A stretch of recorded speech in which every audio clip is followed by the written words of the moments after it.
First of all, I wish to thank you all for finding time to listen to me on a subject which is of crucial importance for the future of India. I am going to discuss the topic in three parts. First, I will define what is corruption, because there is so much, the term is used quite loosely and without thinking. So I'll define corruption, which should be of our primary concern. Second, I will talk about why corruption is bad, its multi-dimensional effect on the Indian society and Indian economy.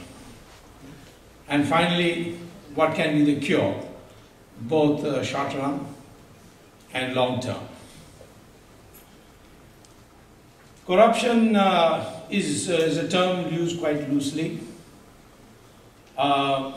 Recently, the Congress General Secretary, Singh, he accused Ramdev of being corrupt because he was accepting money in cash.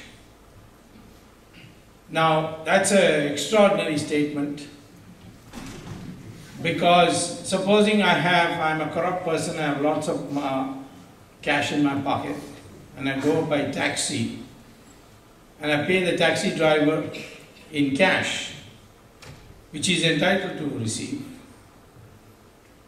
Is the taxi driver also corrupt because he accepted my money, which is essentially black? So therefore, in order to have a definition which is of significance for the nation, I define corruption as a misuse of public office for private gain. When you are in a public office and then you misuse it so that either you or somebody else or your family or all of you together benefit by that misuse. Essentially what happens is that the choice is not made on merit. It is the misuse leads to sub-optimization of the choices. I put out a tender for a road to be built, and somebody comes and says that please put in conditions in the tender by which I will get it, and I'll pay you so much. It's possible that the person in charge, it could be a secretary of a ministry, could be a collector in a district, or a minister himself, if it's a very big project like a national highway, he could say, no, this is not enough, give me more. And in order to build a track record, the man pays the amount demanded and gets the tender, but he knows that if he implements the tender according to the conditions put in the tender, he will not make a profit. So what he does is he makes substandard use of substandard material, so that when the road is built, one monsoon will bring in all the potholes in it. Of course, that's convenient. Then every year you can have a new tender and have a new project for it. So this is one way. The 2G spectrum is exactly that. What happened is that spectrum was to be allocated, 2G spectrum. 2G means second generation. Of course, there are a lot of people who don't know what this 2G is. And once I jokingly asked Manmohan Singh in a function in Parliament House, do you know what 2G is? And he jokingly says that many people think that I think it is Sonia ji and Rahul ji.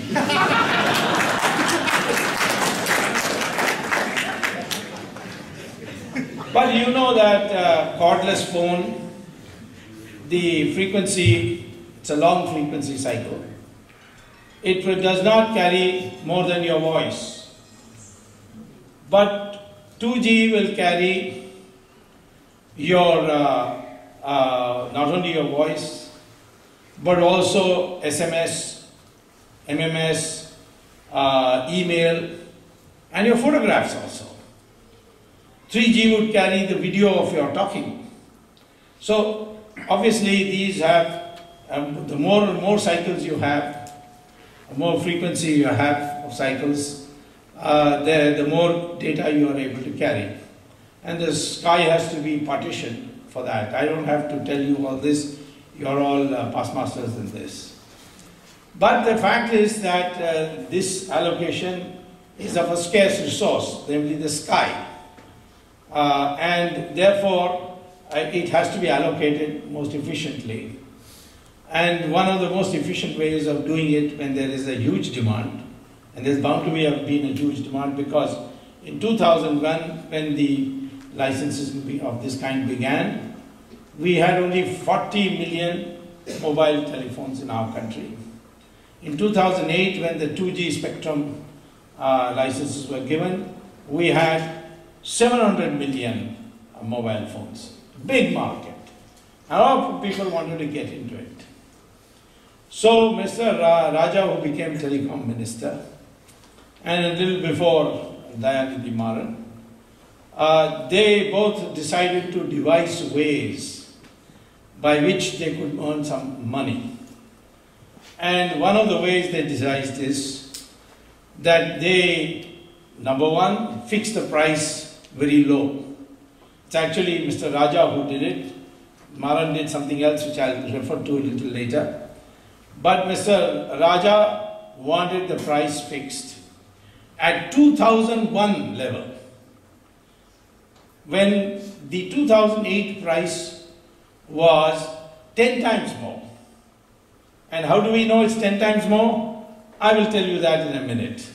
In any case, I'll tell you briefly that those who got the licenses, they sold a good part of their shareholding, including controlling shares, at 8 times the price. So at least it is 8 times. And in the case of the 3G auction, which was auctioned because of the scandal on 2G, when the 3G was to be dispersed, the government decided to have an auction, and they got 12 times as much. So anyway, you get a ballpark figure of 10, and Mr. Raja decided that he will have the spectrum sold at spectrum licenses sold at 1/10 the price. So that was his first crime. Of course, that he didn't decide alone. This I found out much later, after having sent him to jail. And I found out that in 2006, at the insistence of Dayanidhi Maran, the cabinet, the Prime Minister, took the extraordinary decision that the spectrum price will be decided by 2 ministers, the Minister of Finance, who was then Chidambaram, and the Minister of Telecom, who was Dayanidhi Maran and subsequently Raja. These two will decide, and there is no need for reference back to the cabinet for approval. During the BJP government or the NDA government, it was decided that these 2 ministers will decide, but there was to be a reference made back to the cabinet for approval. So this was further diluted by Mr. Manmohan Singh to allow these 2 ministers to decide. So I have subsequently discovered documents to find out that in fact the price of 2001 was decided jointly by Chidambaram and Mr. Raja. And if Raja is in jail for fixing the price at 1/10 the price, then why should Chidambaram be outside jail? So I filed a petition in the Supreme Court, which was heard on 13th of May. But then the court wanted the CBI input also, because my plea to the Supreme Court was that they should ask the CBI to investigate. And so the CBI has to give a reply. And then in the meantime, I came to teach for 2 months at Harvard. So a date of 24th August has been fixed for hearing. And I expect that after that, The Tihar jail will also have one more Tamil ministers.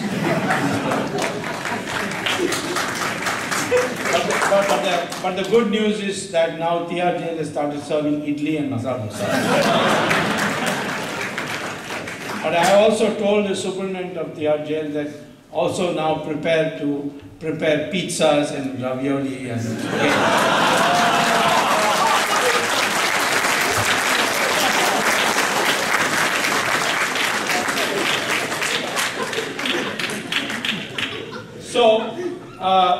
So this was the first fraud committed on the country. And if you had auctioned, how much would you have got? If you multiply, if you multiply the amounts we got by a factor of 10, you would have got an additional 1,76,000 crores. And that 1,76,000 crores roughly translates into $40 billion. $40 billion means your entire infrastructure can be built with that money, and your deficit in the budget will be completely wiped out. Or you can set up 100 brand new, modern, advanced universities in the country to reap your demographic dividends. So $40,000 gone. Where is it gone? Most of it has gone to those to whom those who got the licenses sold it. They have been the greatest beneficiaries. That's another thing the Raja did, which was with the help of Mr. Chidambaram. And what that was, that he wanted to ensure that some of his favored parties definitely got the license. So, in the beginning, because the TRAI, the Telecom Regulatory Authority of India, had said there should be no cap on the number of applications and let everybody apply. And as the spectrum becomes available, go on giving to everybody. But Raja was impatient. So on 25th September 2007, he drew a line. He said, 1st October 2007 is the deadline. If you apply by 1st October 2007, then you will be considered, otherwise you will not be considered. Now, why he chose 25th September as the date, that I'll come to in a minute. But people were taken aback because they were doing it in a relaxed way. They thought it will apply after Diwali and this kind of thing, when their accounts are settled in a final manner with the income tax, so on. So many other considerations. They were thinking of doing it in a leisurely way. And suddenly they got this 1st October deadline. So there was a rush. And since the country is divided into 22 circles, each got, some applied for all India licenses, some applied for only regional licenses, and total number of licenses that were filed was 571. 571 licenses, applications were filed. That was 1st of October. Now on 10th January of 2008, Mr. Raja issues two press releases. This time not in newspapers, but in his ministry website. And he says, first thing is that 571 application also is too much. And therefore, I think that to begin with, all those who applied on or before 25th September 2007, they will be considered. Later on, we will worry about the others. Now, the deadline is over. 3 months and 10 days are over. And suddenly he said, no, I will now only consider applications filed between on or before 25th September 2007. And therefore, those who filed after 25th September, before 1st October, they were all denied.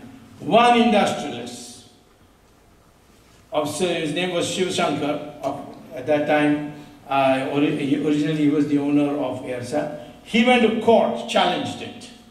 The High Court upheld it. Government went in the High Court.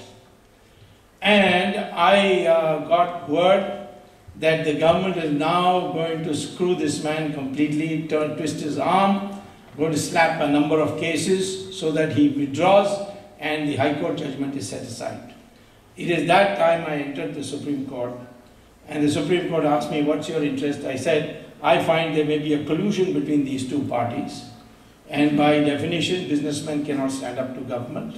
So therefore, I would like to be impleaded. The court impleaded me, and as I had predicted, Shiv Shankaran surrendered in court, and he said, I don't want to have anything to do with this anymore. And normally the Supreme Court would have set aside the Delhi High Court decision of this change in the cutoff date.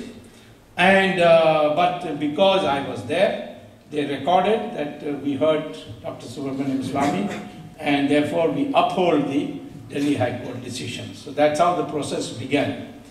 But in the 10th January, Mr. Raja also did something which is, in my opinion, unprecedented in world history.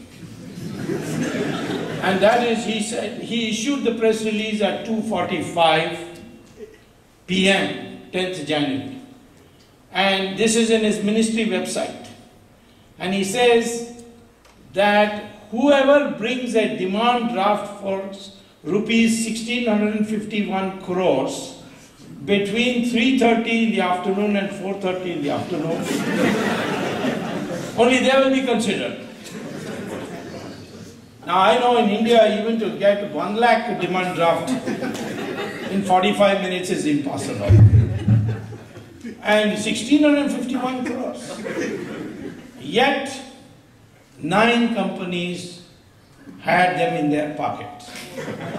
Of them were 2 companies. One was Swan Telecom, it was called Swan Capital at that time, and Unitech. Both were real estate companies. They had no experience whatsoever in telecom.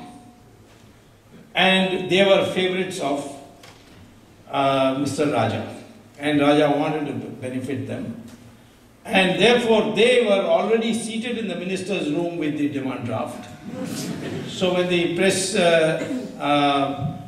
release came out, at 3:30, his secretary, Mr. Chandolia, was also in jail keeping Raja company. He took them and gave them the license. 7 others got it, including Tata's, Videocon, Ruya's, so many. And all of them, having got it, in the case of the Swan Telecom, Swan Capital, which later called itself Swan Telecom, and Unitech, which is a Delhi-based real estate company, they sold their controlling shares to 2 companies, foreign companies. One was Etisalat, which is Dubai-based company, and the other is Telenor, which is a Norwegian company which has business mostly in Pakistan and Bangladesh. And these 2 companies did not qualify to buy these shares because there was a Home Ministry advisory when Mr. Chidambaram was finance minister that Etisalat and Telenor should not be allowed any business in India, because Etisalat is a front company for ISI of Pakistan. And of course, Etisalat is heavily bought into the Pakistan Telecommunication Private Limited, PTCL, which is a Pakistan government company. 9 of the 14 directors are from Etisalat. So Etisalat was held by our ministry, according to the advisory, to be a ISI front company. And it said that the India office of that Etisalat, the head is one Mr. Shahid Balwas, who is also a Bombay builder, and he is the right-hand man of Dawood Ibrahim. Of course, Mr. Shahid Balwas is right now in jail for the same reason, for the same case. But this is what the Home Ministry said.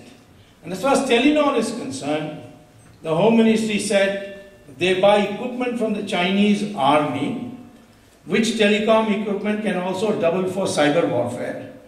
And therefore it's a danger to India that in the event of a conflict between India and China, they can make all your defense electronics and defense computers stop functioning because of this capacity. So they should not be allowed anywhere in India.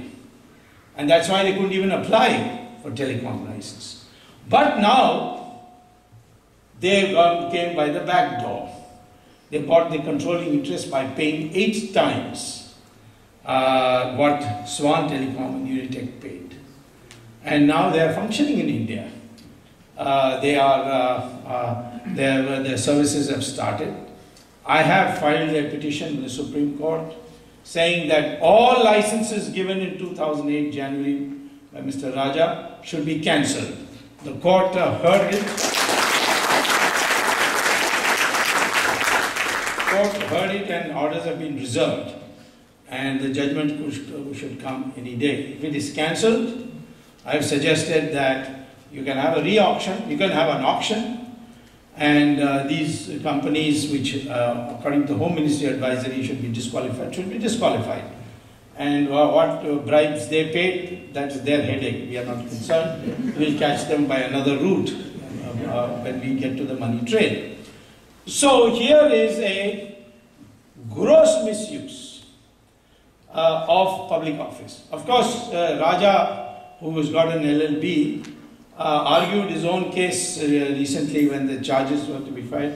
He said, even this I did with Chidambaram's clearance. And there is a mysterious lady called Neera Radia who is talking with one of the telecom people in the ministry. And that fellow is also, that tape also we have got and filed in the court, where he says that the Chidambaram is so greedy that after getting all the money, he still wants more. So I think of the longest term to serve for anybody in jail might be Mr. Chidambaram, more than even Raja, I think. But anyway, this is the misuse that has taken place. How much money was lost? $40 billion. How much was the bribe paid? About 60,000 crore rupees, which is roughly about $12 billion. $12 billion did not go to Raja's pocket. Raja himself one day told me in the Central Hall Parliament before he was arrested that, now why are you doing all these cases? Nothing is going to happen. I have fixed everybody in this. So I later found out, not from him, but from someone very close to him. I'll tell you who that is. According to this person, the 60,000 crores was 60% went to Sonia Gandhi. That's why I was talking about pizzas. 60% means 36,000 crores. It is being deposited in Macau. I have good relations with China. One day I intend to twist their arm on this.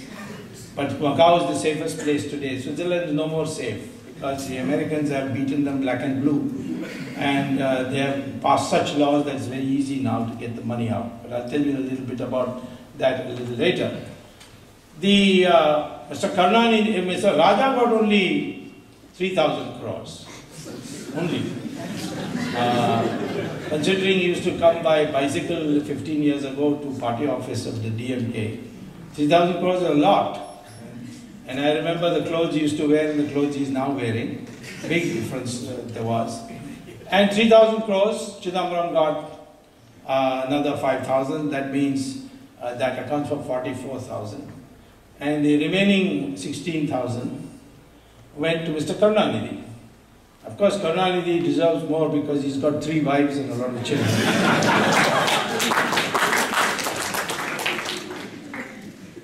Now, this was the way it was done. Naturally, with all these so powerful people getting the money, no one did anything. So I wrote a letter to the Prime Minister that please give me permission to prosecute Raja. Now, under the Prevention of Corruption Act, if there is a misuse of public office, you can file a criminal complaint in a court. It's not necessary that only the government can file. Private citizens can also file. But whether the government, like the CBI files or the private citizen files, they have to get permission of an appropriate authority. An appropriate authority is defined as a person who is in a position to dismiss that employee or take his resignation. So in the case of ministers, it is the Prime Minister in the center and Chief Minister in the state. In the case of the Chief Minister and the Prime Minister, the sanctioning authority, the person who gives you sanction to go ahead, is the governor in the state and president in the center. So I asked the Prime Minister for a sanction. With the documents I sent it to him. Because this sanctioning thing has been brought in mainly because you don't want scurrilous and frivolous applications being filed in court and harassing ministers. So therefore a filter is necessary. So we give it a sanctioning authority and he'll see whether there is some kind of prima facie case. If there is, he would give you the permission. So I wrote to the Prime Minister, no reply. Then I wrote him a second letter sending him more documents, no reply. Third letter, fourth letter, fifth letter. Then I decided to go to Supreme Court. I'm happy to say that the framers of our Constitution have incorporated one clause, one article, whereby if the government does not perform its statutory duty, the court can step in and perform that statutory duty for the government.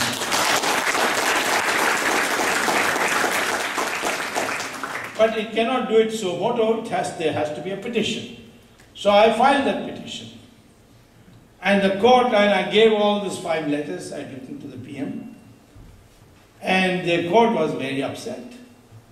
And they did what was unprecedented, according to me, in the history of the world.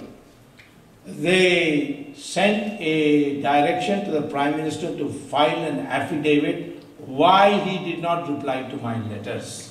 That was the first. When a Supreme Court asks somebody to file an affidavit, it means they are not willing to take your word. They want you to file an affidavit so that if you tell a lie, you can be prosecuted for perjury. So to ask the Prime Minister you file an affidavit is an extraordinary step. There was a great deal of demand. Immediately the Prime Minister should step down. But I did the extraordinary thing of telling the court that I am not in favor of the Prime Minister stepping down. There's a lot of criticism. Why I softened up?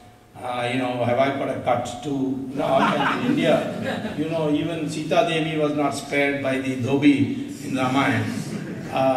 Doubts come very fast to the minds of our people. But the fact is that if Prime Minister had gone, this Manmohan Singh had gone, I know that he is a boneless creature, a spineless creature. I've known this since we were professors together. In fact, he was my economic advisor when I was a minister. He had gone away abroad and settled down in Geneva. I telephoned him and brought him to India. And he became my, Chandrasekhar was Prime Minister. We made him Prime Minister, I made him economic advisor. And subsequently, Narasimha Rao took him and made him Finance Minister. But from the beginning, I've known him for now maybe 40, 45 years. We know that Mr. Manmohan Singh is a good man, but he has no spine. Now the problem is that if he is removed, I will lose a good man without a spine and replace him with a corrupt man with a spine. And therefore, what is the gain? I knew that Mr. Manmohan Singh can't give his sanction because there is a higher sanctioning authority called Sonia Gandhi, whose sanction he has to take first. So, therefore, he did file an affidavit in which every letter I got, he wrote, very important letter, very serious matter, please advise. The officers write, no need to take any notice of it. Now, that's the matter, that ends the matter. He didn't do anything.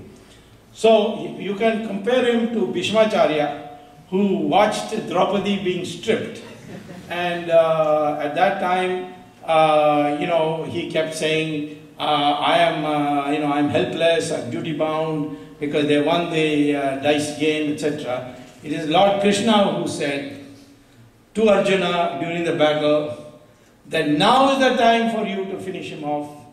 So he said, he's my teacher, what wrong did he do? After all, we lost the dice game. He said, even if it is legally correct, I'm now paraphrasing it in my modern language, even if it's legally correct, but where a moral wrong takes place for the implementation of a legally correct decision, you must prefer the moral right and not the legally correct approach. And therefore, finishing up. So I'm in favor of finishing up the whole UPA, like the Kauravas. And that will happen very soon, I can tell you, because of certain other developments. But now coming back to this, this was how I got the sanction. I went to court, filed it, Raja went to jail, then Kanimori, then Dayadi Maran is probably packing his bags now. What did he do? He forced this Shiv Shankaran to part with Aircel and sell it to a Malaysian Tamil from Sri Lanka called Anant Krishnan to enable him to come into India. And everybody knows that Anant Krishnan is a money launderer for the LTTE. So on one hand you have Dawood, ISI, China, LTTE. Is this country for us or for all these people?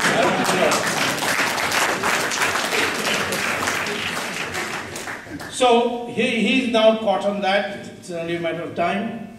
And then 24th August, when my case comes, Chidambaram. And then I found to my utter surprise that Unitech, which sold its license to Telenor, actually 20% of its shares is owned by Sonia Gandhi's son-in-law, Vadra. Yes. So Mr. Vadra